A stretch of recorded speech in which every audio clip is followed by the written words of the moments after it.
Hello दोस्तों, success मंत्रा class आज आप लोग लिए एक बेहतरीन विषय को लेके आया है, वो है विज्ञान। विज्ञान इस समय कंपटीशन एग्जाम में इनकी महत्ता दिनों दिन बढ़ती जा रही है और खासकर जो कला वर्ग के लोगों के लिए है उनके लिए तो ये बहुत ज़्यादा महत्व है।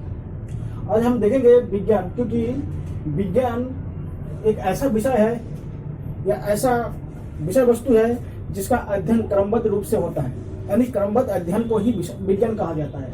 और विज्ञान मूलतः दो भागों में विभाजित होता है, एक होता है सजीव और एक होता है निर्जीव। यानी जिस वस्तुओं में या जिन वस्तुओं में जीवन होता है उसे सजीव कहा जाता है और जिन वस्तुओं में जीवन नहीं पाया जाता है उन्हें निर्जीव कहा जाता है। अब देखते हैं सजीव में क्या क्या पढ़ना है हमें। सजीव में हमें जंतु विज्ञान पढ़ना है जिसे जूलॉजी कहा जाता है, और दूसरा है पादप विज्ञान पढ़ना है जिसको हम बॉटनी कहते हैं। दूसरी बात, जब निर्जीव में हम पढ़ेंगे भौतिक विज्ञान से फिजिक्स कहते हैं और रासायनिक विज्ञान से केमिस्ट्री कहा जाता है। ठीक है, और ये जो टॉपिक है ये बहुत ही इंपॉर्टेंट है और आप लोग इस वीडियो को ज़्यादा से ज़्यादा देखिए और इसमें ज़्यादा से ज़्यादा जोड़ने की कोशिश कीजिए, जिससे क्या होता है कि आप लोग जल्दी सिलेक्शन ले पाए, आप लोगों को ज़्यादा भला हो पाए। अब हम देखते हैं कि जो जंतु विज्ञान है इसके बारे में हम थोड़ा सा पढ़ेंगे। ठीक है, जंतु विज्ञान और जो पादप विज्ञान है इन दोनों के विषय में एक साथ अध्ययन करेंगे। और जंतु विज्ञान और पादप विज्ञान को पढ़ने से पहले हम देखते हैं कि ये जो जंतु और पादप है ये सबसे पहले किन चीजों से मिलकर बना हुआ है। तो इनके अगर प्रारंभिक अवस्था को अगर देखें तो सबसे पहले चीज आता है कोशिका, क्योंकि कोशिका एक ऐसा वस्तु है जिसमें जीवन पाया जाता है। कोशिका से पूर्व के जितने भी वस्तु हैं उनमें जीवन नहीं पाया जाता है। कोशिका को इंग्लिश में सेल कहा जाता है। ठीक है, कोशिका। ये कोशिका क्या होता है, पादप में भी पाया जाता है और जंतु में भी पाया जाता है।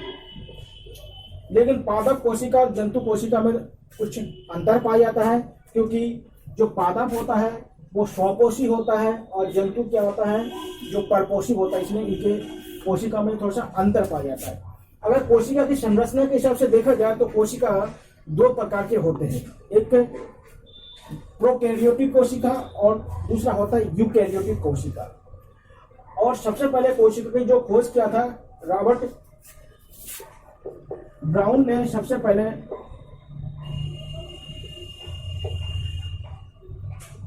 कोशिका की खोज की गई थी और कोशिका की खोज उन्होंने किया है। अब देखिए कोशिका के बारे में थोड़ा सा हम चर्चा करेंगे कि कोशिका का संरचना कैसे होता है, क्योंकि कोशिका क्या होता है किसी भी जीव जंतुओं का या पादप का जो क्रियात्मक और संरचनात्मक इकाई कहा जाता है कोशिका को। इसलिए कोशिका क्या होता है किसी भी जीव का कार्यात्मक और संरचनात्मक इकाई है। अब देखिए कोशिका के बारे में थोड़ा सा हम संरचना के बारे में बात करेंगे। कोशिका के जो बाहरी आवरण होता है उसी को क्या कहा जाता है, कोशिका भित्ति कहा जाता है। कोशिका भित्ति कहा जाता है। फिर कोशिका भित्ति के आंतरिक भाग में एक झिल्ली नुमा संरचना पाया जाता है, इसे कोशिका झिल्ली कहा जाता है। कोशिका झिल्ली कहा जाता है। और इसके अंतर्गत कोशिका के अंदर बहुत सारे अर्ध तरल और अर्ध ठोस पदार्थ पाया जाता है, जिन्हें जीव द्रव कहा जाता है। जीव द्रव कहा जाता है। ये क्या होता है, अर्ध ठोस और अर्ध तरल भाग में पाया जाता है, मध्य में पाया जाता है। और इसी के मध्य में एक कोशिका का जो मुख्य बिंदु होता है जिसे नाभिक कहा जाता है या न्यूक्लियस कहा जाता है। अब देखते हैं कि जो जीव द्रव होता है, जीव द्रव में बहुत सारे कोशिका के अंगक पाए जाते हैं। कोशिका के अंगक होते हैं या पार्ट ऑफ कोशिका कहते हैं, जैसे माइटोकॉन्ड्रिया,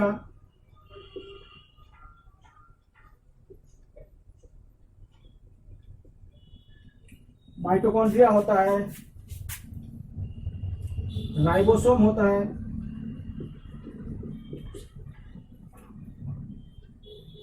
लाइसोसोम,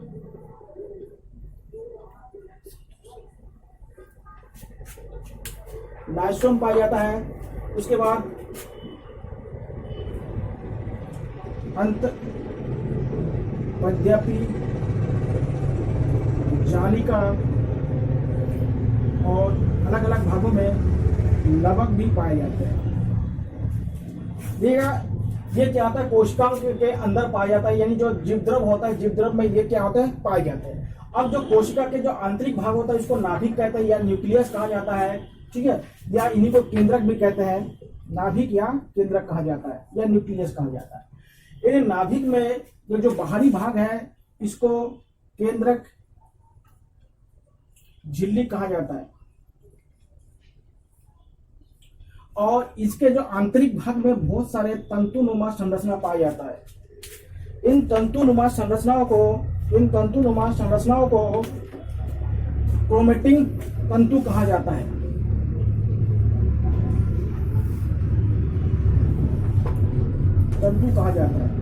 इन क्रोमेटिन तंतु में जो आनुवंशिक पदार्थ होता है वो क्या होता है, इसमें पाया जाता है, आनुवंशिक पदार्थ। ठीक है दोस्तों, फिर से एक बार देखते हैं कि कोशिका के संरचना के बारे में थोड़ा सा देख लेते हैं। देखिएगा कोशिका के जो बाहरी भाग होते हैं उसको कोशिका भित्ति कहा जाता है, इसको सेल वॉल कहा जाता है। उसके आंतरिक भाग में जो एक झिल्ली नुमा संरचना पाया जाता है जिसको कहते हैं कोशिका झिल्ली कहा जाता है। ठीक है, फिर इसमें जो अर्ध तरल अर्ध ठोस पदार्थ पाया जाता है उसे क्या कहा जाता है, जीव द्रव कहा जाता है। और जीव द्रव को जीवन का इकाई भी माना जाता है। जीव द्रव को क्या माना जाता है, जीवन की इकाई, क्योंकि जब दुनिया में पहली बार जीवों की उत्पत्ति शुरू हुई थी तो सबसे पहले जल में जीव द्रव का निर्माण हुआ था। इसलिए माना जाता है कि जब धरती पर जीवों की उत्पत्ति हुई थी तो ऑक्सीजन इस धरती पर मौजूद नहीं था, इसलिए उनको जीव द्रव कहा था। जीव द्रव में ऑक्सीजन की आवश्यकता नहीं होती है। उसके बाद यहाँ पे बहुत सारे क्या अंगक पाए जाते हैं, जैसे माइटोकॉन्ड्रिया हो गया, उसके बाद राइबोसोम हो गया, उसके बाद लाइसोसोम हो गया, उसके बाद लवक हो गया, उसके बाद आपका जो अंत पद्धति जालिका होगा। ये सब क्या होता है, कोशिका होते हैं। इनके अलग अलग हमारे जो कोशिका है उनमें इनके अलग अलग कार्य होते हैं। अब हम देखते हैं इसमें नाभिक या केंद्रक। केंद्रक क्या होता है, कोशिका का नियंत्रण कक्षा कहा जाता है। केंद्रक को क्या कहा जाता है, हमारे कोशिका का नियंत्रण कक्षा कहा जाता है, क्योंकि जिस प्रकार से मनुष्य के पूरे बॉडी में या जो शरीर में जो हमारा जो मस्तिष्क होता है उसी को नियंत्रण केंद्र कहा जाता है, उसी प्रकार से एक कोशिका के लिए क्या होता है, उनका जो केंद्रक होता है वो पूरी तरह से नियंत्रक मानता है। देखा लगभग सभी प्रकार के जीव जंतुओं में अलग अलग अंगों में सब में क्या होता है, केंद्रक पाया जाता है, लेकिन जो मनुष्य के जो आरबीसी होता है उसमें केंद्रक नहीं पाया जाता है।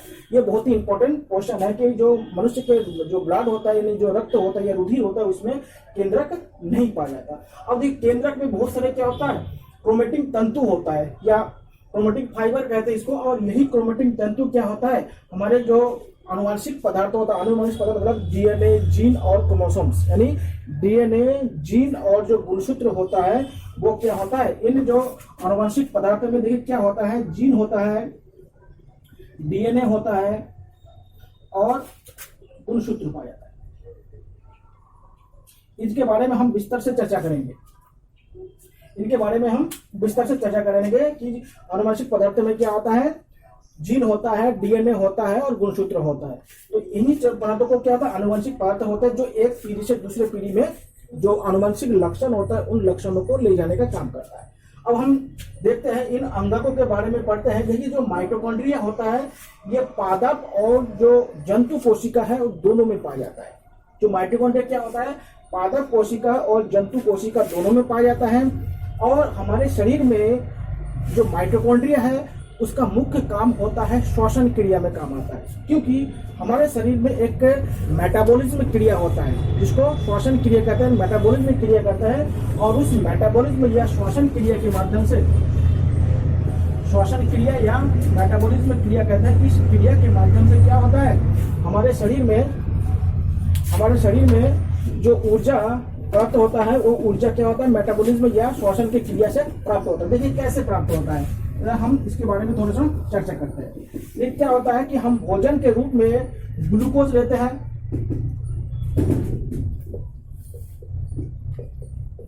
और सांस के रूप में हम क्या लेते हैं, ऑक्सीजन लेते हैं और पानी पीते हैं। तो ये क्या करते हैं, इसमें श्वसन क्रिया होता है। तो श्वसन क्रिया जब होगा तो देखिए क्या बनेगा, श्वसन क्रिया में क्या बन जाएगा, ये कार्बन डाइऑक्साइड में बदल जाएगा और पानी के रूप में निकल जाएगा और क्या बनेगा, एटीपी बनेगा। और ये जो एटीपी है ये क्या होता है, मानव या जंतुओं के लिए क्या होता है, ये ऊर्जा का स्रोत होता है। ये हमारे शरीर में ऊर्जा का क्या होता है, स्रोत होता है। तो एटीपी का जो फुल फॉर्म होता है एडिनोसिन ट्राइफॉस्फेट होता है, और ये क्या होता है, ऊर्जा का स्रोत होता है। इनको नाम है एडिनोसिन ट्राइफॉस्फेट,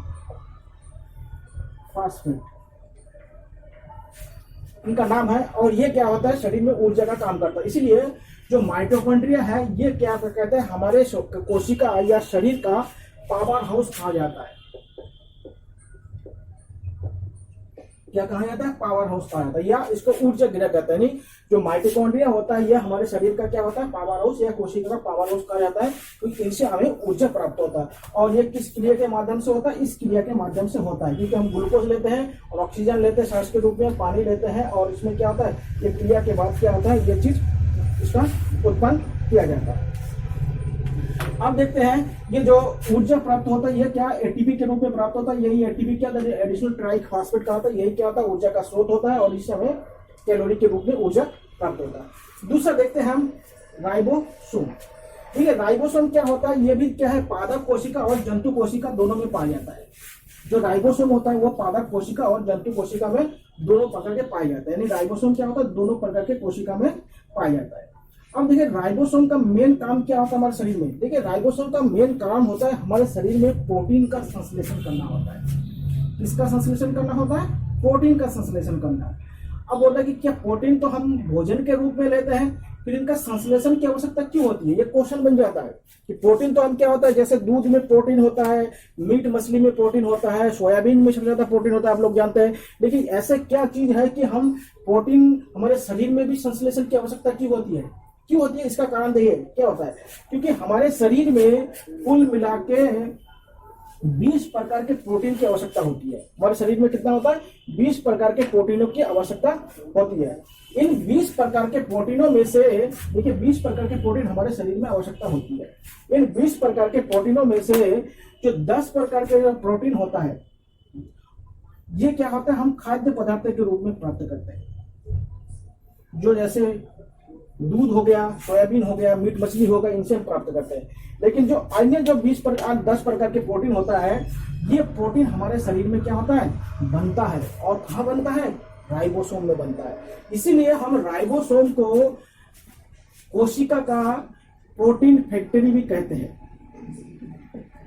प्रोटीन फैक्ट्री यानी जहां से प्रोटीन का निर्माण होता है, इसलिए क्या है, राइबोसोम को प्रोटीन फैक्ट्री कहा जाता है। क्योंकि राइबोसोम में ये जो 10 प्रोटीन है जो हम बाहर से जो नहीं ले पा रहे हैं, उन 10 प्रोटीनों का क्या होता है, संश्लेषण होता है, यानी सिंथेसिस होता है। इसलिए क्या होता है, राइबोसोम को प्रोटीन फैक्ट्री कहा जाता है। ये बहुत इंपॉर्टेंट है, ये बहुत बार क्वेश्चन में पूछा गया है, इसलिए ध्यान रखिएगा। प्रोटीन संश्लेषण कहाँ पे होता है, राइबोसोम में होता है। अब हम आगे देखते हैं, और आगे देखते हैं दूसरा जो अंगक है वो है लाइसोसोम। देखिए लाइसोसोम क्या होता है कि हमारे कोशिका में हम जब भोजन करते हैं या श्वसन क्रिया करते हैं तो बहुत सारे जो रोगाणु होते हैं वो शरीर के अंदर प्रवेश कर जाते हैं। और जो रोगाणु या कीटाणु या विषाणु जब प्रवेश कर जाते हैं तो क्या होता है, हमारे शरीर में बहुत सारी बीमारी उत्पन्न कर सकते हैं। इसलिए क्या होता है, लाइसोसोम क्या करते हैं, इन जो रोगाणु या जो विषाणु होते हैं उनको मारने का काम करता है। यानी ये एक प्रकार से क्या होता है, हमारे शरीर में रक्षक के रूप में काम करता है। इसलिए क्या होता है, ये उन रोगाणु या विषाणुओं को मारने के साथ साथ खुद भी अपने आप को मार देते हैं। इसीलिए जो लाइसोसोम होता है इसको क्या कहते हैं, आत्महत्या की थैली कहा जाता है। क्या कहा जाता है, आत्महत्या की थैली कहा जाता है, या इसको इंग्लिश में सुसाइड बैग भी कहा जाता है। ठीक है, इनको सुसाइड बैग कहते हैं। और ये क्वेश्चन बहुत बार पूछा गया है, इसको दर्जन नोट करके आप लोग याद कर लीजिएगा। और ये लाइसोसोम, और लाइसोसोम देखिएगा ये पादप और जंतु दोनों प्रकार की कोशिकाओं में पाया जाता है। इनका मेन कार्य होता है हमारे शरीर को सुरक्षा प्रदान करना, इसीलिए इन्हें आत्महत्या की थैली कहा जाता है। अब हम बात करते हैं एक ऐसा अंगक के बारे में जो केवल पादपों में ही पाया जाता है, और वो अंगक है आपका लवक। लवक देखिएगा, ये लवक इसको क्लोरोप्लास्ट कहा जाता है। लवक को क्या कहा जाता है, क्लोरोप्लास्ट कहा जाता है। और लवक केवल पादप कोशिका में ही पाया जाता है, जंतु कोशिका में नहीं पाया जाता। कुछ जंतुओं का अपवर्त को छोड़ के बाकी क्या होता है, सब इसमें नहीं पाया जाता। देखिएगा लवक में क्या होता है, आप लोगों ने एक सुने होंगे कि जो पौधा क्या होता है, प्रकाश संश्लेषण की क्रिया के माध्यम से क्या होता है, ऊर्जा प्राप्त करते हैं। इसलिए और वो प्रकाश संश्लेषण की क्रिया की ऊर्जा प्राप्त करने के लिए उनको एक वर्णक की आवश्यकता होती है, एक पिगमेंट की आवश्यकता है, जिसको क्या कहते हैं, क्लोरोफिल कहा जाता है। ये क्लोरोफिल कहाँ पाया जाता है, नमक में। और नमक मेनली किसमें पाया जाता है, पादप में पाया जाता है। नमक पादप में पाया जाता है और नमक में ही क्लोरोफिल पाया जाता है। और क्लोरोफिल क्या करता है, श्वसन क्रिया के माध्यम से क्या ऊर्जा निकालता है। देखिए कैसे, देखिए पौधे जो श्वसन क्रिया में कैसे लेते हैं, देखिए पौधे CO2 लेते हैं वातावरण से, पानी लेते हैं भूमि से, ठीक है। ये जब लेने के बाद देखिए इनमें जो क्रिया होंगी, या और एक चीज रहता है, भूमि से क्या आता है, खनिज लवण लेते हैं, खनिज लवण। अब इनमें जब श्वसन क्रिया होगा तो ये ऑक्सीजन को मुक्त करेंगे और पानी को मुक्त करेंगे और साथ क्या ये मंड बनाएगा, मंड या स्टार्च कहते हैं। और यही मंड या स्टार्च क्या होता है, पौधे का भोजन होता है। ये क्या होता है, पौधे का भोजन होता है। और ये एक प्रकार के कार्बोहाइड्रेट होता है। तो ये क्या था, पौधे का भोजन क्या होता है, मंड या स्टार्च को कहा जाता है। और ये इसको कहते हैं श्वसन क्रिया कहा जाता है। इस श्वसन क्रिया के माध्यम से ये क्रिया होते रहते हैं, ठीक है। इसीलिए पौधे का भोजन क्या है, मंड या स्टार्च के रूप में माना जाता है, बहुत बार हो जाता है। और इस क्रिया में देखिए, श्वसन क्रिया में दो चीज बहुत इंपॉर्टेंट है। इसमें एक क्या भाग लेते हैं, क्लोरोफिल भाग लेते हैं, वर्णक के रूप में क्लोरोफिल भाग लेते हैं, ठीक है। और इसमें सूर्य का प्रकाश होना बहुत जरूरी है, सूर्य का प्रकाश। इसी के माध्यम से क्या होता है, ये क्रिया करते हैं। और इस पूरी क्रिया को प्रकाश संश्लेषण का क्रिया कहा जाता है। इस पूरे प्रक्रिया को क्या कहा जाता है, प्रकाश संश्लेषण का क्रिया कहा जाता है। और ये क्या होता है, इससे क्या होता है, पौधे अपना भोजन बनाते हैं। इसीलिए पौधे को क्या होता है, स्वपोषी कहा जाता है। और जो जंतु होता है वो क्या होता है, इस प्रकार से अपना भोजन स्वयं नहीं बना पाता, इसलिए जंतुओं को क्या कहते हैं, परपोषी कहा जाता है। लेकिन एक ऐसा जंतु है जो क्या होता है, जिनमें लवक पाया जाता है, वो क्या होता है, खुद अपना भोजन बना लेता है, उसको स्वपोषी कहा जाता है। और वो जंतु है युग्लिना। युग्लिना के बारे में आप लोग जानते होंगे। युग्लिना एकमात्र ऐसा जंतु है जो क्या होता है, जिनमें लवक पाया जाता है। और लवक पाने के कारण क्या होता है, ये अपना भोजन स्वयं बना लेते हैं। ये बहुत इंपॉर्टेंट है। जो युग्लिना है यही के एकमात्र जंतु है जिसमें लवक पाया जाता है। और लवक होने के कारण क्या होता है, ये अपना भोजन स्वयं बना लेते हैं, इसलिए इसको स्वपोषी कहा जाता है, ठीक है।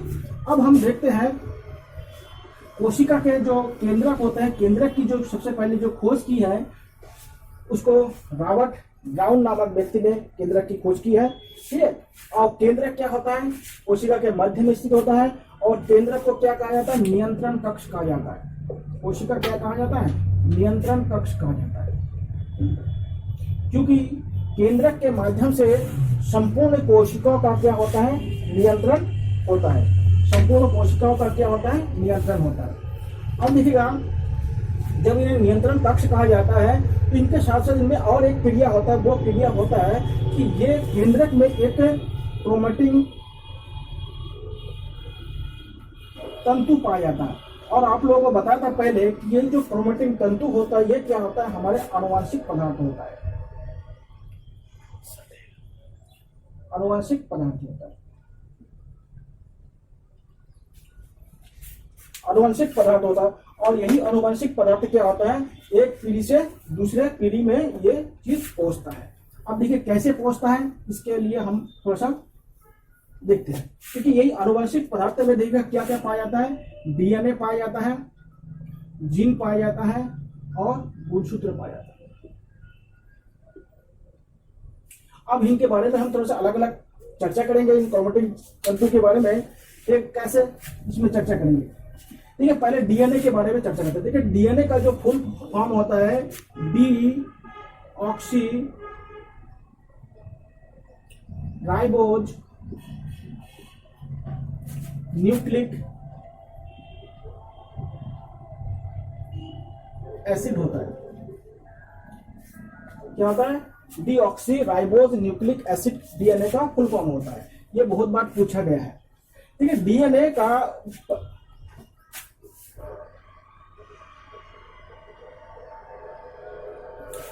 देखिएगा पहले क्या माना था कि डीएनए एक ही कुंडली का होता नहीं, वन हेलिक्स का होता है, लेकिन वर्तमान में जो दो वैज्ञानिक है जिनका बहुत ही इंपॉर्टेंट रोल है, उनका नाम है, एक है वॉटसन एंड क्रिक। इन्होंने सबसे पहले बताया है कि जो डीएनए होता है ये डबल हेलिक्स का बना होता है, यानी द्विकुंडली बना होता है। कैसे बना होता है? ये इस तरह का बने होते हैं, द्विकुंडली बने होते हैं, ठीक है। और इनमें क्या होता है, चार प्रकार के नाइट्रोजन बेस होते हैं, नाइट्रोजन बेस पाया जाता है, ठीक है। और ये चार प्रकार के जो नाइट्रोजन बेस होते हैं ये अलग अलग प्रकार के होते हैं। इसमें कौन कौन से होते हैं हम देखते हैं। एक होता है ग्वानिन, दूसरा होता है साइटोसिन,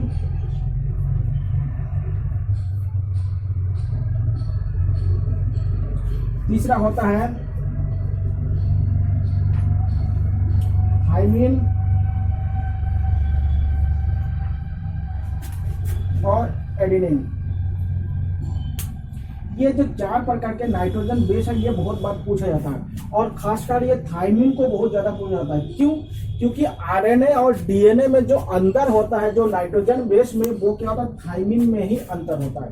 देखिएगा, जो थाइमिन आरएनए में होता, डीएनए में होता है, और क्या होता है, यही जो थाइमिन होता है वो आरएनए में बदल के इसी के स्थान पर क्या होता है, यूरेसिल हो जाता है। इसलिए क्या होता है, इस क्वेश्चन को बहुत बार पूछा जाता है कि थाइमिन किस में होता है और यूरेसिल क्या किस में होता है। यानी थाइमिन क्या होता है, डीएनए में होता है, और यूरेसिल किस में होता है, आपके आरएनए में पाया जाता है, ठीक है। और वॉटसन और क्रिक ने क्या है, इसके द्विकुंडली मॉडल को दिया था,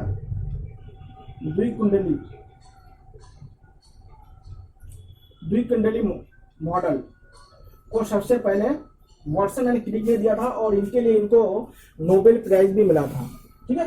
तो ये डीएनए के बारे में है, ठीक है। अब हम देखते हैं गुणसूत्र के बारे में थोड़ा सा हम चर्चा करेंगे। देखिएगा, गुणसूत्र क्या होता है कि इससे मालूम यह चलता है कि जो अनुवांशिक पदार्थ होता है वो किस प्रकार से होता है। देखिए गुणसूत्र, देखिए पहले हम क्या करेंगे, मानव के गुणसूत्र है उनके बारे में हम चर्चा करेंगे। देखिएगा, जो गुणसूत्र होता है वो 46 होते हैं या 23 जोड़े होते हैं या पेयर होते हैं। अगर किसी भी रूप में हो सकता है कि मानव में कितने गुणसूत्र होते हैं, 46 गुणसूत्र होते हैं या 23 जोड़े गुणसूत्र होते हैं। इनमें ये दो प्रकार के होते हैं। गुणसूत्र कितने प्रकार के होते हैं? दो प्रकार के होते हैं। कौन कौन से? एक होते हैं कायिक गुणसूत्र, यानी जिससे हमारा शरीर का निर्माण हुआ है। क्या कहते हैं? कायिक गुणसूत्र, जिनसे क्या होता है, शरीर का निर्माण होता है। और दूसरा है हमारा लिंग गुणसूत्र, या इसको सेक्स क्रोमोसोम कहा जाता है, गुणसूत्र कहा जाता है। देखिए क्या होता है, हमारे शरीर के जो 44 गुणसूत्र होते हैं पहले के, या आप इसको कह सकते हैं 22 जोड़े गुणसूत्र, इनको क्या कहते हैं, कायिक गुणसूत्र कहा जाता है, बॉडी क्रोमोसोम्स कहा जाता है। और जो दो गुणसूत्र होते हैं या एक जोड़े गुणसूत्र होते हैं, ठीक है, इन्हीं को क्या कहा जाता है, आपको लिंग गुणसूत्र या सेक्स क्रोमोसोम कहा जाता है। अब देखते हैं, देखिए कायिक गुणसूत्र और लिंग गुणसूत्र में क्या अंतर होता है। देखिए जो कायिक गुणसूत्र होता है वो मानव के शरीर का निर्माण करता है। किसका निर्माण करता है? शरीर का। और इसमें जो परिवर्तन होता है वो अगले पीढ़ी में नहीं पहुंचता। जैसे अगर कोई व्यक्ति जिम जाके पहलवान बन जाता है, या बहुत ज्यादा शरीर मोटा बना लेता है, या कट्स बना लेता है, या 6 पैक या 8 पैक बना लेता है, क्या उनके बेटे में भी वो बनेगा? या उनके पुत्र या पुत्री जो भी संतान पैदा होगा वो बनेगा? नहीं बन पाएगा। क्यों? क्योंकि उनके शरीर में हुआ है। और इसको कायिक गुणसूत्र कहते हैं कि शरीर में विकास हुआ, और वो व्यक्ति मर जाएगा तो खत्म हो जाएगा, उसके अगले पीढ़ी में नहीं पहुंच पाएगा। इसलिए क्या होता है कि जो पहले के 44 गुणसूत्र उसको, इसलिए उसको कायिक गुणसूत्र कहते हैं, क्योंकि वो केवल शरीर में ही रह पाता है, अगले पीढ़ी में नहीं पहुंचेगा। इसलिए इस वाले जो भी चीज होता है वो उसी पीढ़ी में होता है। इसलिए देखिएगा, आप लोगों ने पढ़े होंगे, एक डार्विन ने एक नियम दिया था कि हम जिस अंग का प्रयोग जितना ज्यादा करेंगे वो अंग उतना ही ज्यादा सशक्त या मजबूत बनेगा। आप खुद देखिएगा कि हम लोग दाहिने हाथ से अधिकतर लोग काम करते हैं, इसलिए दाहिने हाथ क्या होता है, ज्यादा सक्सेस हो जाता है, ज्यादा बलशाली होता है। अगर जो लोग बाएं हाथ से लिखते हैं वो बाएं हाथ से ज्यादा शक्तिशाली हो जाता है। तो क्या होता है, और जो लोग क्या होता है बैठे बैठे मानसिक रूप से काम करते हैं वो लोग क्या होता है मेंटल रूप से ज्यादा पहलवान होते हैं, और जो लोग क्या होता है शारीरिक काम करते हैं वो लोग शरीर के रूप से ज्यादा पहलवान हो जाते हैं। तो इसमें क्या होता है, इसमें ये शरीर में परिवर्तन होता है। लेकिन जो लिंग गुणसूत्र होता है इसमें जो भी परिवर्तन होगा वो अगली पीढ़ी में पहुंचेगा। अब कैसे पहुंचेगा, ये क्या होता है, लिंग गुणसूत्रों में स्त्री और पुरुष के जो गुणसूत्र होते हैं वो अलग अलग होते हैं।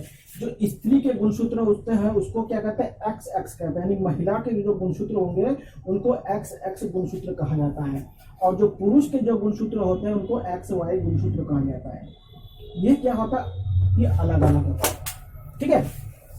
और एक बात ध्यान रखिएगा, जो बच्चे का जो लिंग का जो निर्धारण होता है ना वो महिला पर निर्भर नहीं करता बल्कि पुरुष पर निर्भर करता है। क्यों पुरुष पर निर्भर करता है, क्योंकि महिला के जो गुणसूत्र होते हैं देखिए दोनों एक जैसा है, एक समान है।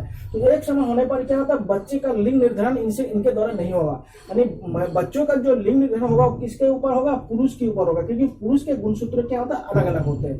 तो बच्चों का जो लिंग का निर्धारण होता है वो क्या होता है पुरुष पर नहीं होता है। क्योंकि समाज में बहुत सारे भ्रांतियां होते हैं कि अगर किसी समाज में किसी घर में लड़कियां ज्यादा पैदा हो रही है तो माना जाता है कि उसमें जो महिला है जो औरत है उनका दोष माना जाता है। तो ऐसे कुछ नहीं है, बल्कि उसमें क्या होता है पुरुष के गुणसूत्र इंपॉर्टेंट होता है, वही उसी के द्वारा क्या होता है निर्णय होता है, इसलिए इनको माना जाता है।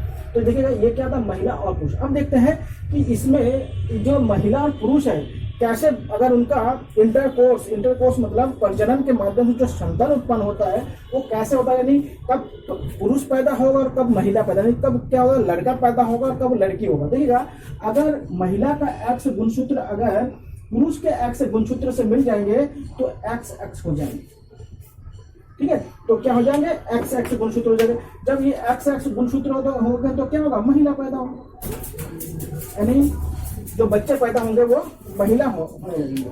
अब देखते हैं कि अगर इनके एक्स और इनके वाई अगर मिल जाएंगे तो क्या हो जाएंगे, एक्स बन जाएंगे, और ऐसा लड़का होगा, और इसमें इस केस में क्या होगा, लड़का पैदा होगा। यानी लड़का और लड़की का निर्धारण क्या होगा, पुरुष के वाई गुणसूत्र पर ही क्या होता है निर्भर किया जाता है, नहीं करता है।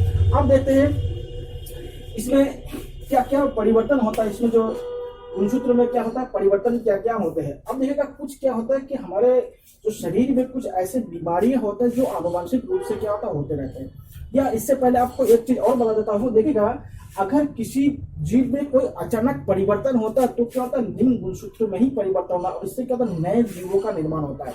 आप लोग जानते हैं कि जो मनुष्य है वो किससे बना हुआ है, अब लोग अधिकतर लोग जानते हो कि हमारा पूर्वज लोग बंदर कहते हैं, लेकिन क्या था हमारा पूर्वज बंदर नहीं है, बल्कि हमारा पूर्वज क्या है, कपि है। कपि यानी हम किससे बने हुए हैं, कपि, हमारा पूर्वज क्या है, कपि। तो कपि से भी पूर्वज, उनके भी कोई पूर्वज रहे होंगे। तो देखिएगा अगर किसी भी जीव में अगर कोई अचानक कोई परिवर्तन होते हैं तो उस परिवर्तन को क्या कहते हैं, उत्परिवर्तन कहा जाता है, और उत्परिवर्तन हमेशा लिंग गुणसूत्र में ही होता है। अब देखते हैं उत्परिवर्तन, उत्परिवर्तन किस में होता है, लिंग गुणसूत्र में ही होता है। और उत्परिवर्तन से क्या होता है, नए जीवों की उत्पत्ति होती है, या नए वंश या नए जातियों की उत्पत्ति होती है, ठीक है। देखिए कैसे होता है, और देखिए इस उत्परिवर्तन के जो जनक है उसको किसको माना जाता है, हुगो डी ब्रीज को उत्परिवर्तन के जनक माना जाता है।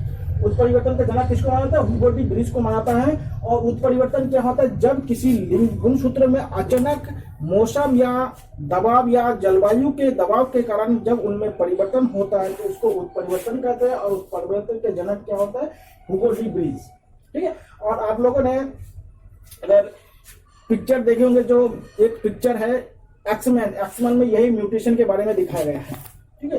अब देखते हैं म्यूटेशन। अब देखते हैं लिंग गुणसूत्र से बहुत सारी बीमारियां उत्पन्न होते हैं, जिसको क्या कहते हैं, आनुवंशिक बीमारी कहते हैं,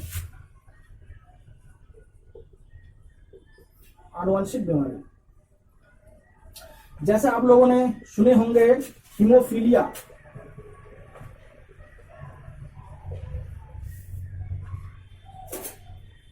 ये हो गया हीमोफीलिया। हीमोफीलिया आप लोग जानते हैं, देखिए इसी को राज बीमारी भी कहा जाता है, ये राजशाही बीमारी भी कहा जाता है। क्यों कहा जाता है, आप लोगों को मालूम होगा इस बीमारी को सबसे पहले पता किया गया था ब्रिटेन की महारानी विक्टोरिया से पता किया गया था, इसलिए इसको राजवंश बीमारी या राजशाही बीमारी भी कहा जाता है। इसमें क्या होता है, इसमें इस बीमारी होने से क्या होता है कि हमारे शरीर में जो खून का जो थक्का जमता है, यानी प्लेटलेट्स के माध्यम से जो खून का जो थक्का जमता है वो बहुत देर से जमता है। इससे क्या होता है, कहीं कट लग जाता है या कहीं कट जाता है तो खून बहने लगता है और लोग क्या होता है उसके बाद उनकी मृत्यु हो जाती है। इससे क्या होता है, इस बीमारी से क्या होता है, खून का थक्का देर से जमता है, इसलिए इसको हीमोफीलिया कहते हैं या इसको राजशाही बीमारी भी कहा जाता है। दूसरा होता है ऑफ सिंड्रोम या डाउन सिंड्रोम। देखिए क्या होता है, सामान्यतः हमारे शरीर में कितने गुणसूत्र हैं, 46 गुणसूत्र हैं। अगर इन गुणसूत्र की संख्या में अगर बढ़ोतरी और घट जाए, देखिए अब मतलब क्या होगा, 46 की जगह पर हमारे गुणसूत्र अगर 47 हो जाए तब क्या होगा, अनुवंशिक बीमारी हो जाएगा। और डाउन का मतलब है 46 की जगह पर 45 हो जाना। ठीक है, इसमें क्या होता है कि बच्चे मंद बुद्धि के हो जाते हैं, उनका शरीर तिरछा हो जाता है, होठ मोटे हो जाते हैं और लाल टपकने लगते हैं। ये इनके क्या होता है, लक्षण होता है और ये अनुवांशिक लक्षण होता है और उनका शरीर टेढ़े टाइप का होता है। ये इसको कहते हैं ऑफ सिंड्रोम या डाउन सिंड्रोम कहा जाता है। तीसरा जो बीमारी बहुत ही घातक होता है उसको कहते हैं वर्णांधता। देखिए वर्णांधता से क्या होता है कि जो भी व्यक्ति इस बीमारी से ग्रसित होता है उनको लाल और हरा रंग में अंतर नहीं समझ में आता है कि कौन सा लाल है कौन सा हरा है, इसमें क्या होता है अंतर नहीं कर पाता है। इसलिए क्या होता है, ये भी क्या है, एक प्रकार के अनुवांशिक बीमारी है। कभी कभी ऐसे क्वेश्चन पूछ देते हैं कि बहुत सारी बीमारी देंगे और उसमें क्या होता है, ये बीमारी देंगे, इसमें बोलेंगे कौन सा अनुवांशिक बीमारी है, वो आपको छांटने के लिए आते हैं। अब देखिए एक चीज और समझिएगा, ये जो अनुवांशिक बीमारियां होते हैं इसके वाहक कौन होते हैं। वाहक मतलब इसको एक पीढ़ी से या एक व्यक्ति से दूसरे व्यक्ति में ले कौन जाता है, ये सबसे इंपॉर्टेंट बात है।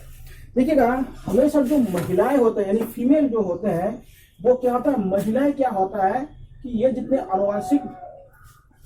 अनुवांशिक क्या है जो बीमारी होता है, महिला क्या होता है वाहक की तरह कार्य करते हैं। कैसे कार्य करते हैं, वाहक की तरह कार्य करते हैं। आप लोगों ने देखे होंगे जो मलेरिया या जो डेंगू होता है उसमें क्या होता है, जो मलेरिया डेंगू का जो वाहक होता है वो क्या होता है, मादा मच्छर होते हैं। ठीक है, मादा मच्छर क्या होता है, अगर दूसरे को काटते हैं तो उसको संक्रमित व्यक्ति से दूसरे व्यक्ति को उनको फैलाने का काम करते हैं। उसी प्रकार से अगर हमारे यहाँ पे अनुवांशिक बीमारी जो होता है वो क्या होता है, महिला द्वारा उसका वाहक होते हैं। इसलिए क्या होता है, आप लोग देखो कि अधिकतर जो अनुवांशिक बीमारी होता है पुरुषों में ज्यादा होता है और महिला में कम होती है। तो यही कहा जाता है कि ये महिला क्या होता है, वाहक होती है, अनुवांशिक बीमारियों के बारे में होता है। ठीक है, अब थैंक यू।